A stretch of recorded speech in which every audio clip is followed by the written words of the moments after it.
Hello friends.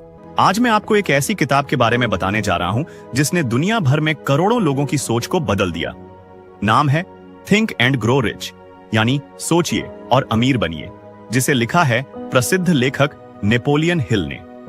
यह किताब सिर्फ पैसों के बारे में नहीं है, बल्कि यह हमें सिखाती है कि कैसे हमारी सोच, आत्मविश्वास और सपनों के प्रति लगन हमें किसी भी क्षेत्र में सफल बना सकती है। नेपोलियन हिल ने इस किताब को लिखने में लगभग 25 साल का समय लगाया। उन्होंने उस दौर के सबसे अमीर और सफल लोगों जैसे Andrew Carnegie, Thomas Edison, Henry Ford और अलेक्जेंडर ग्राहम बेल जैसे 500 से अधिक व्यक्तियों का इंटरव्यू लिया। उन्होंने जाना कि इन सभी में कौन सी सामान्य आदतें और सोचने के तरीके हैं जो उन्हें सामान्य से असाधारण बनाते हैं। यह किताब हमें 13 ऐसे सिद्धांतों के बारे में बताती है जो किसी भी इंसान को सफलता की ऊंचाइयों तक पहुंचा सकते हैं, जैसे दृढ़ निश्चय, आत्म संवाद कल्पना, शक्ति योजना बनाना और विश्वास। इस किताब की सबसे बड़ी सीख यह है कि जो कुछ भी मनुष्य सोच सकता है और उस पर विश्वास रख सकता है, वह उसे प्राप्त भी कर सकता है। थिंक एंड ग्रो रिच सिर्फ पढ़ने के लिए नहीं है, यह किताब जीवन जीने का तरीका सिखाती है, अपने लक्ष्य पर ध्यान केंद्रित करना सिखाती है और यह समझाती है कि अमीरी सिर्फ पैसों की नहीं होती, विचारों और दृष्टिकोण की भी होती है। तो अगर आप अपने जीवन में सफलता, आत्मविश्वास और आर्थिक स्वतंत्रता चाहते हैं, तो यह किताब आपके जीवन की दिशा बदल सकती है।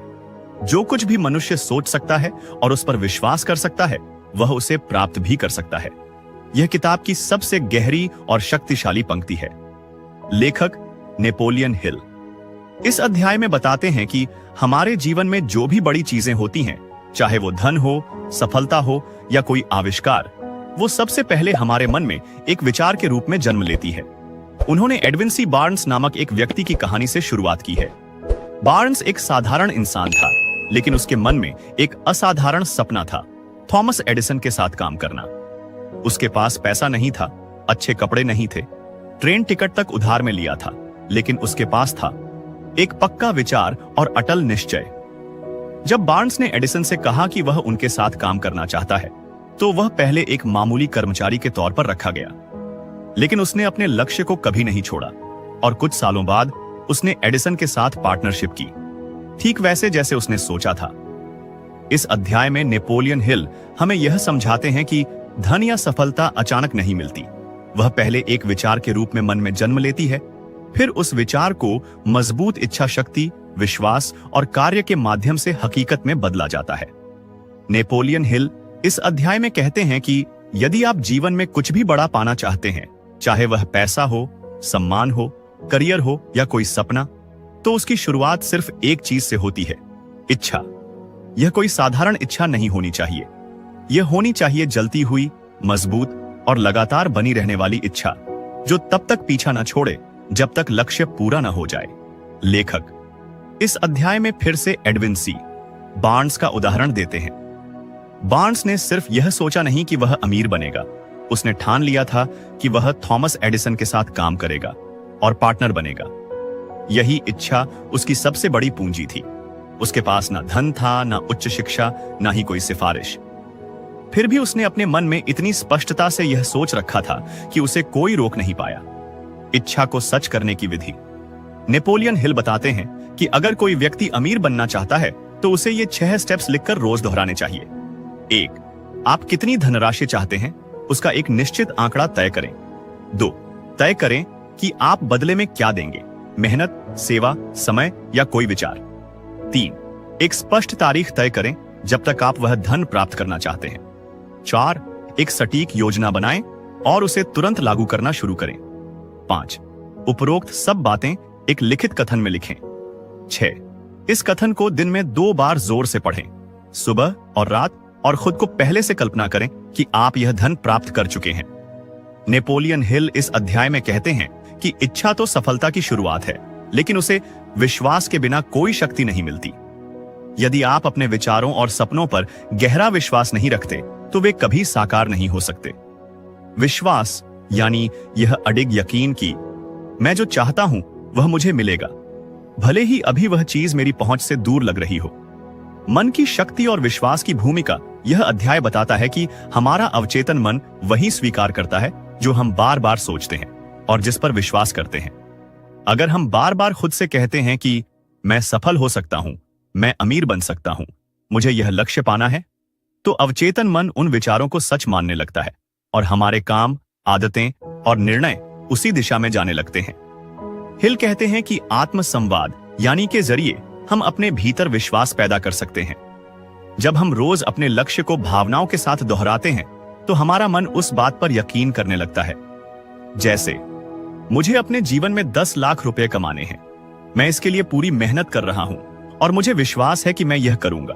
जहां विश्वास होता है वहां डर नहीं होता, और जहां डर होता है वहां सफलता नहीं टिकती। इसलिए लेखक कहते हैं कि अपने भीतर के डर, शंका और नकारात्मक सोच को पहचानें और उन्हें बदलें। विश्वास वह दवा है जो चमत्कार कर सकती है। विश्वास एक मानसिक अवस्था है जिसे दोहराव और आत्म संवाद से विकसित किया जा सकता है। आप जो भी अपने मन में गहराई से मानते हैं वही आपकी वास्तविकता बन जाता है। अगर आप खुद पर और अपने सपनों पर यकीन नहीं करते तो कोई और क्यों करेगा? हर महान व्यक्ति के पीछे एक अडिग विश्वास होता है जो उसे बार बार गिरने के बाद भी उठने की ताकत देता है। नेपोलियन हिल इस अध्याय में हमें एक शक्तिशाली उपकरण से परिचित कराते हैं जिसे कहते हैं अर्थात आत्मसंकेत। यह एक ऐसी तकनीक है जिससे हम अपने मन को बार बार एक ही विचार या उद्देश्य से भरते हैं जब तक कि वह विचार हमारे अवचेतन मन का हिस्सा न बन जाए।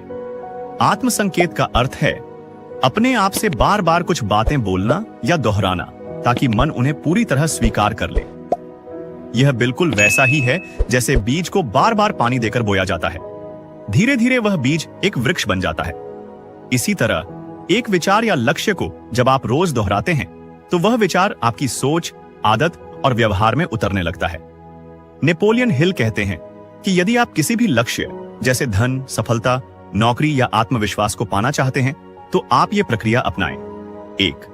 स्पष्ट लक्ष्य तय करें, जैसे मैं 1 साल में 5 लाख रुपए कमाऊंगा। 2. तय करें कि उसके लिए आप क्या करेंगे, जैसे मैं एक बिजनेस शुरू करूंगा, नई नौकरी लूंगा। 3. इन दोनों बातों को एक सकारात्मक वाक्य में लिख लें। 4. हर रोज सुबह और रात उस वाक्य को भावना और विश्वास के साथ जोर से दोहराएं। 5. जब बोलें तो कल्पना करें कि वह लक्ष्य पहले से पूरा हो चुका है, मानो आप उसे महसूस कर रहे हैं। यह प्रक्रिया क्यों जरूरी है?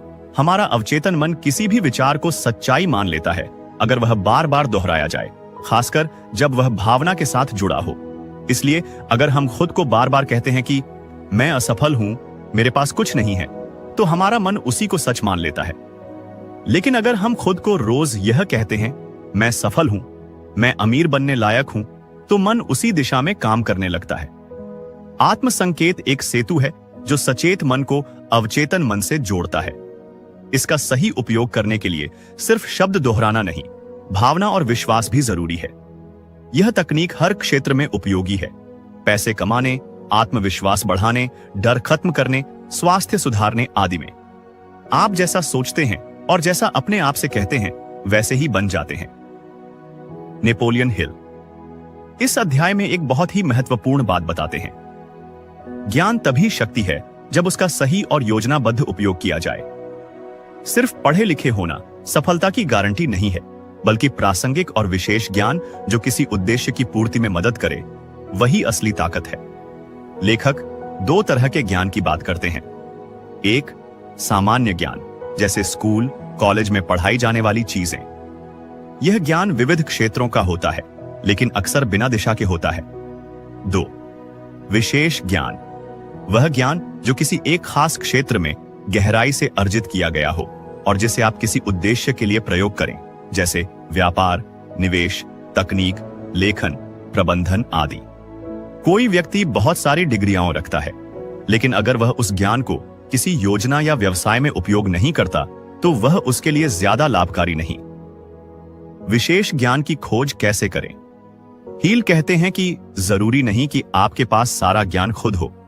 आप चाहें तो किताबों से सीख सकते हैं, कोर्स कर सकते हैं, विशेषज्ञों को साथ जोड़ सकते हैं, इंटरनेट और लाइब्रेरी का उपयोग कर सकते हैं, अनुभव से सीख सकते हैं।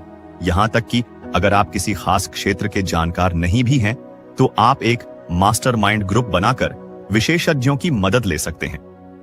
हिल इस अध्याय में समझाते हैं कि केवल ज्ञान से कुछ नहीं होता। उस ज्ञान को आपको कल्पना और कार्य योजना के साथ मिलाकर उपयोग करना होगा। जैसे अगर आपको कपड़ों का व्यापार करना है तो आपको यह जानना होगा कपड़े कहां से लाना है, मार्केटिंग कैसे करनी है, ग्राहक की पसंद क्या है, और फिर एक पूरा प्लान बनाकर उसे लागू करना होगा। सिर्फ पढ़ाई या डिग्री सफलता नहीं दिलाती। विशेष ज्ञान अर्जित करें जो आपके उद्देश्य से जुड़ा हो। जरूरत पड़े तो विशेषज्ञों की मदद लें, टीम बनाएं। हर दिन थोड़ा थोड़ा सीखते रहें। ज्ञान स्थिर नहीं होता, बढ़ता है। ज्ञान को इस्तेमाल में लाएं, सिर्फ इकट्ठा न करें। नेपोलियन हिल इस अध्याय में बताते हैं कि हर महान उपलब्धि की शुरुआत कल्पना से होती है। आप जो सोच सकते हैं, जो कल्पना कर सकते हैं, वही आप जीवन में बना सकते हैं। हर आविष्कार, हर व्यापार, हर धन का विचार पहले किसी के मन में एक कल्पना के रूप में जन्म लेता है। बल्ब का आविष्कार थॉमस एडिसन की कल्पना से शुरू हुआ। हवाई जहाज की शुरुआत राइट ब्रदर्स की कल्पना से हुई। व्यापार और अमीरी की शुरुआत भी पहले मन में एक विचार के रूप में होती है, फिर वह कार्य रूप में आती है। नेपोलियन हिल कल्पना को दो भागों में बांटते हैं। एक, संवेदनशील कल्पना। इसमें हम पहले से मौजूद विचारों, ज्ञान और अनुभवों को नए तरीके से जोड़कर नया विचार बनाते हैं। यह व्यापार और समस्या समाधान में बहुत उपयोगी होती है। दूसरी, सृजनात्मक कल्पना। इसमें विचार अचानक अवचेतन मन या किसी अज्ञात स्रोत से उत्पन्न होते हैं। यह नई खोज, कला, संगीत, आविष्कार और उच्च स्तरीय सोच के लिए आवश्यक होती है। जब मन शांत और एकाग्र होता है तब ये कल्पनाएं प्रकट होती हैं। व्यवसाय में कल्पना का उपयोग कैसे करें? नेपोलियन हिल यह बताते हैं कि अगर आप अमीरी के लक्ष्य को पाना चाहते हैं तो आपकी कल्पना शक्ति को सक्रिय होना चाहिए। उदाहरण के लिए, कोई नया उत्पाद सोचिए जो लोगों की समस्या हल कर सके। पुराने बिजनेस मॉडल को नया रूप दीजिए। अपने विचारों को दूसरों से अलग बनाइए। समस्याओं को नए नजरिए से देखिए। कल्पना ही आपको प्रतिस्पर्धा से अलग बनाती है। कल्पना शक्ति ही वह जगह है जहां इच्छा और विचार, योजना और क्रिया में बदलते हैं। जिनके पास कल्पना नहीं, वे केवल वही कर सकते हैं जो सब कर रहे हैं। लेकिन जिनके पास जीवंत और सक्रिय कल्पना शक्ति है, वे दुनिया को नया रास्ता दिखाते हैं। 1. रोज सोचिए, मैं अपने लक्ष्य को कैसे बेहतर तरीके से पूरा कर सकता हूं। 2. हर दिन कुछ समय शांत बैठिए, अपने विचारों को उड़ान भरने दीजिए। 3. नए विचारों को तुरंत लिखिए और उस पर काम शुरू कीजिए। 4. किताबें पढ़िए, नए लोगों से मिलिए, क्योंकि नए दृष्टिकोण कल्पना को जगाते हैं।